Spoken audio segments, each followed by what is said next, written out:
Hey y'all, and welcome back to the Team LoCoFit Roundtable. I am joined with Karina. What's up, guys? Today. Hey. And we have a really cool two-part series that we're going to do this week, all on binging and overeating. And this is something that is super prevalent, not only with our clients, it's stuff that we've dealt with ourselves, and just anybody listening. I feel like a lot of people can relate in this area. And so we're going to do a few different things as far as, the first podcast is going to be a little more of like an overview, and then the second one will be very like tactical steps as far as how to prevent or help with, binging or overeating. So first, let's just kind of dive into, I know you've had a history with this and you've talked about it before, so like kind of just talk a little bit about that. Everybody. So I think the important thing for us to begin with is distinguishing binge eating versus overeating.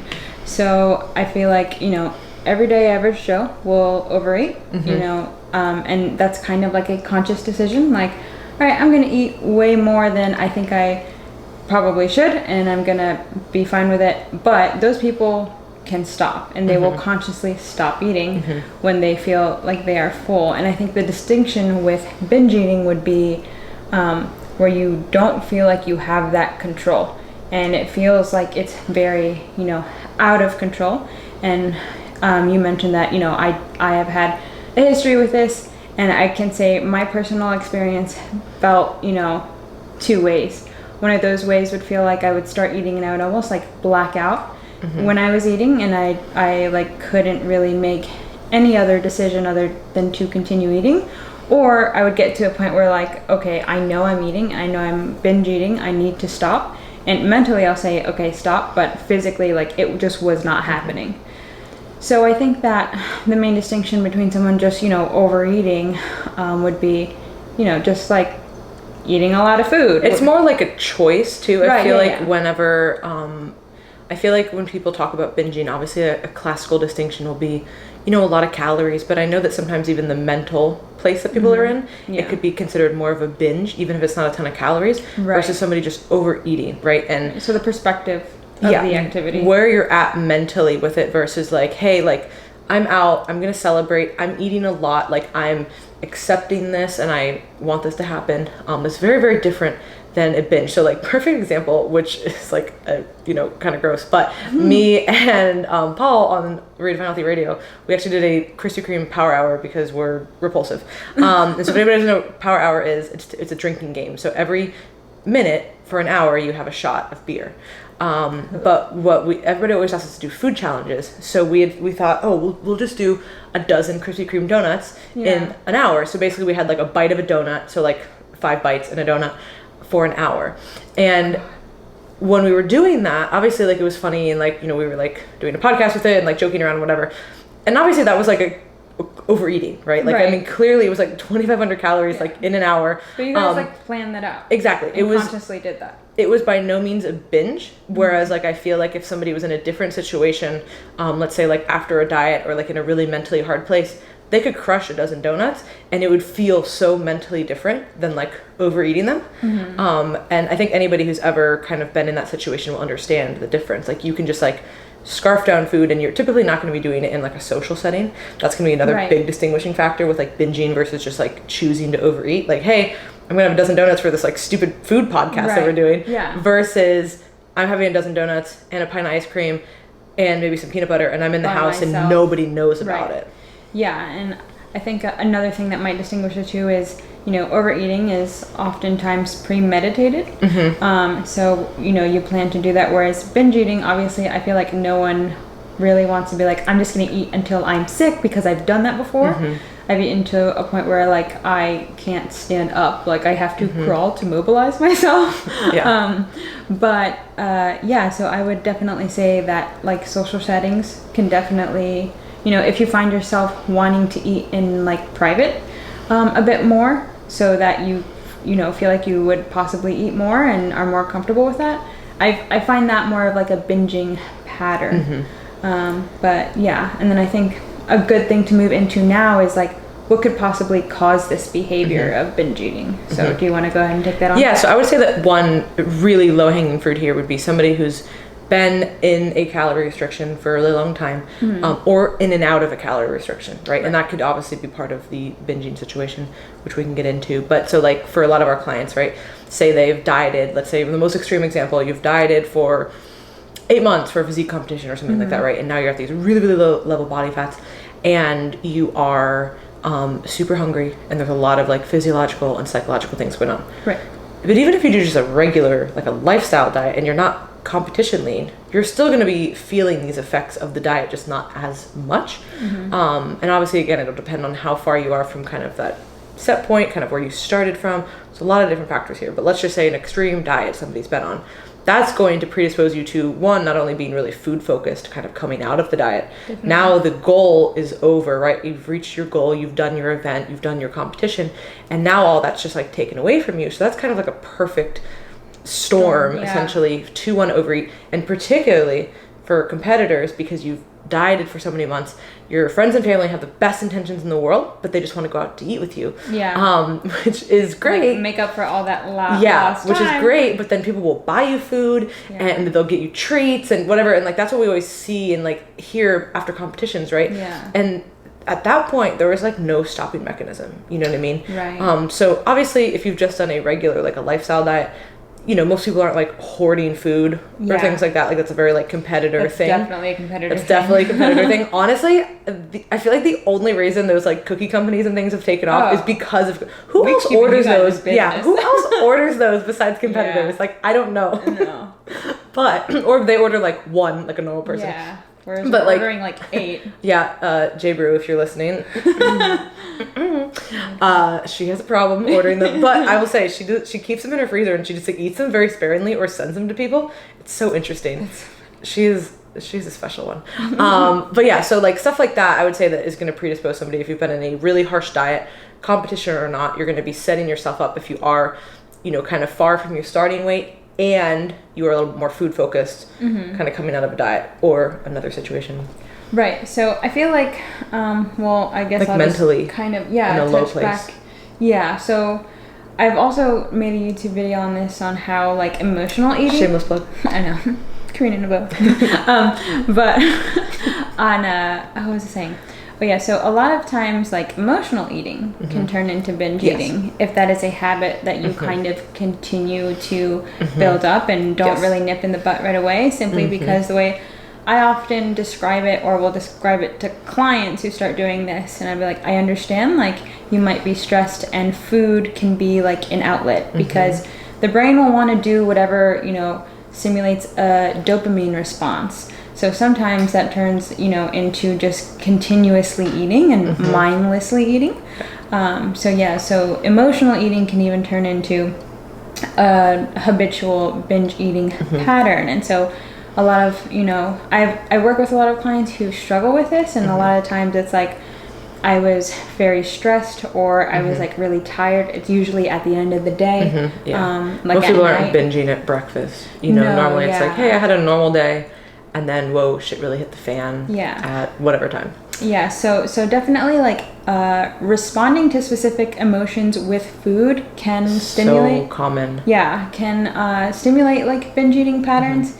And I think for me, like, so I feel like there are 2 outcomes for people who binge post-show.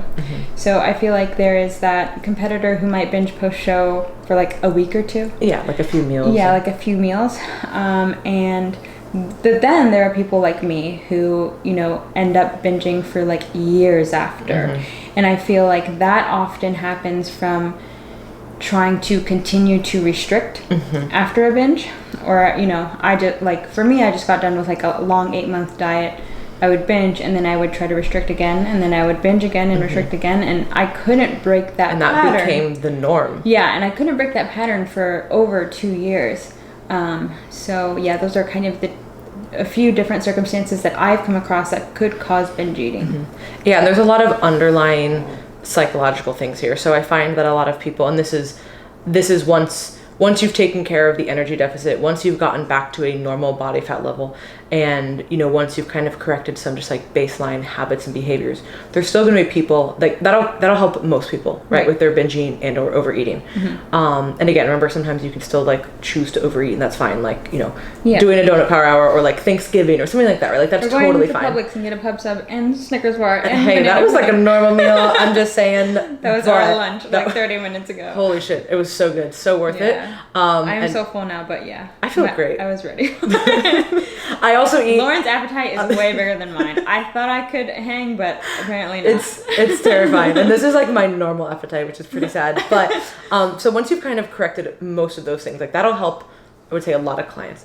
And then there's still going to be people who struggle either, for a really long time, or just like really, really badly. And I find that people are using food as a way to feel something, or an escape mechanism. Yeah, whether it's like a self-escapism, or whether it's feeling good, or whether it's replacing other emotions. Right. And I find that this happens, and it doesn't always have to be food, right? But it can be. So it could be, that can switch. It could be food. It could be alcohol. It could be drugs. It could be working out. Like there's certain things that people use that can be good and fine and positive. Like everybody who's listening who knows me, like I enjoy drinking.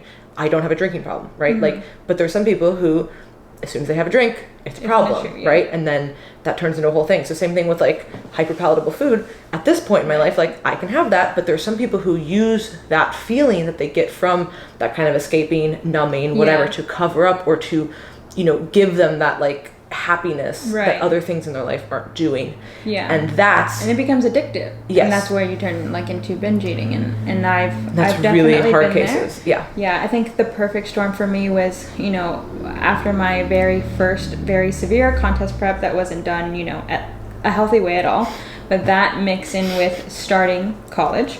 So like being very stressed out with a big life change, and just like stress combined with starving for 8 months was not a good combination. In case anybody wasn't clear on that. So probably not the best combo. So that that was definitely a perfect storm for me to binge eat and then start freaking out with like the amount of weight I rebounded. And so then I would feel like depressed about my body, and I would cover up those emotions with food, and then it was a cycle of feeling like shit, eating more. And it does become a habit. It becomes like, I'm not going to do it today, and then it ends up happening. And that's the same thing again. It replace food with anything else. Drugs, alcohol, any kind of, people do this with work, people do this working out, like all positive things. Like it's good to work a lot, but can that kind of teeter that line of what some people would call like a workaholic, right? And so there's always things that people can take to the extreme, and food is definitely one of them, just because of how it like makes us feel, or how it can make certain people feel. So it definitely doesn't happen to everyone, but there's some people who like our world, and I think it's just because of the personalities that we deal with. People who are more type A, I would say, are predisposed to a lot of people who are type A and neurotic are predisposed to a lot of things like disordered eating or eating disorders or just obsessive compulsions in general. Or more like, would you say like, because I feel like you're a bit more type A and neurotic than I am. And so for me, like a lot of it was, I was very all or nothing thinking. Like I was going to either hit my macros perfectly or I was just going to eat till I was sick. And that's super common, I would say, with our clients. It's a very, very normal thing. But that can typically be corrected with like I said, like the behavioral stuff. And then there are cases where it's a lot more severe, and it's past that threshold. It's past, and it's become the weekly habit of binging 1 or 2 times, having these total blowouts, and then having every single thought surrounded by that. And the only time that people are happy now is through that.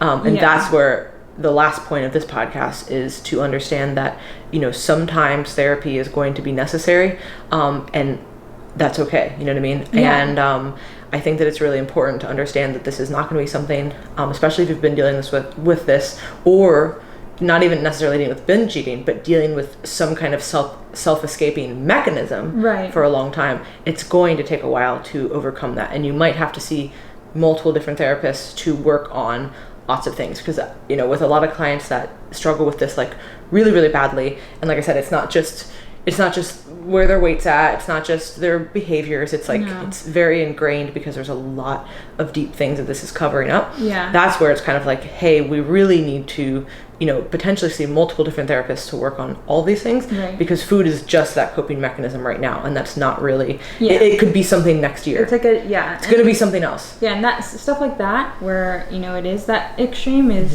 typically stemmed from something that has been going on for a long time, and that you subconsciously don't realize. Like for me, it was hating my body since I was 12, and, you know, just always kind of wanting to feel like smaller or skinnier. And I think, you know, that compounded with the diet, compounded with the stress, like, and the life changes and all that. Turned what should have been maybe like 1 to 2 month issue into years of not being able to overcome that. But yeah, and any client that I've worked with that has struggled with binge eating, and we all recommend that if you feel like you have any serious eating disorder issue, that you should see a therapist. 100%. And, you know, just hiring an online coach is not going to be enough. And we highly recommend you see someone who specializes in that. We work really hard on peeling back those layers and trying to figure out what the root cause is, and trying to figure out the behavioral tactics and the mindset changes that we can work on people and that we'll feel comfortable with. But there sometimes reaches a level where it's like, now we know why, and I feel like I've gotten to a good place, and I feel like all of you guys have gotten to a good place of figuring out kind of that, like, hey, where is this coming from? But now the actual implementation of fixing that is where we need the help of a therapist or a, you know, eating disorder specialist, or maybe both, or all three, you know, all three of us. I think that's what a lot of people kind of miss. And, you know, we don't just dismiss clients who are struggling with stuff. It's like, no, we're trying to figure this out with you and figure out the best tactics, which again is going to be the next podcast. But at some point it might reach a level where, you know, outside help is needed, and that's totally okay. So don't feel bad about that. And also realize that it might take a while to find somebody who you click with, because just like it's hard to find an online coach that, you know, works for you, that you really like, it could be the same thing with a therapist. And don't expect that the first person that you go see might be the best fit. It may be amazing. They might be awesome. He or she might be perfect for you, but they also might not be great. So it's going to be kind of a, you know, I know it can be a hurdle for people, but it is just something that, you know, you kind of have to figure out, and it's 100% worth it, because, you know, we've both been in situations with, you know, eating disorders, and, you know, seeing how that's felt for years, and like knowing how much better life is not being gripped by that. Obviously there's still always going to be fleeting thoughts and things of that nature, but I think that really anybody who's like interested in this halfway is going to have thoughts like that, but not crippling disordered thoughts. Those are cleared up. So I don't want anybody to ever live like that. And there is help. There's a lot of different ways that you can get help. And sometimes it requires 3 different people. It might require an eating disorder specialist, a trauma therapist, and a health coach. Hey, that's fine. And even if you think that you are not at the severity of needing a therapist, if you've gone so long struggling, I would absolutely still give it a try. You know, when I finally saw a therapist for a little bit, it like made a huge difference. When I've had clients who started binge eating, it was definitely an issue, and I was like, hey, let's start seeing a therapist. Once I started seeing a therapist, we immediately started seeing, because again, it's typically not just food at that point. If we've done, you know, the baseline things that we feel comfortable doing with clients, and changing behaviors and changing mindset, and, you know, helping them through different dietary things, if that's not fixing it, typically that's when they need to see somebody else, and that will help tremendously. So thank you guys so much for listening. Part 2 is going to be a very tactical approach that we use with clients, and like we talked about, kind of like those behavioral mindset changes. So if you've not already subscribed and left a review, please do that. We truly appreciate it. 10 stars. You know, only. We don't even gotta say it, just 10 stars only. The only number that exists. I'm gonna be like searching now on podcasts, like, are there actually 10 stars? And if you guys have any information, oh my gosh, if you have any questions, if you have any information, I guess you could share it on there too. If you have any questions, or if you're interested in different articles, podcasts, programs, or applying for coaching, you can go to teamlocofit.com, share some information, and you can also, I can't even take myself seriously. You know where to find us, teamlocofit.com. In or out. Bye.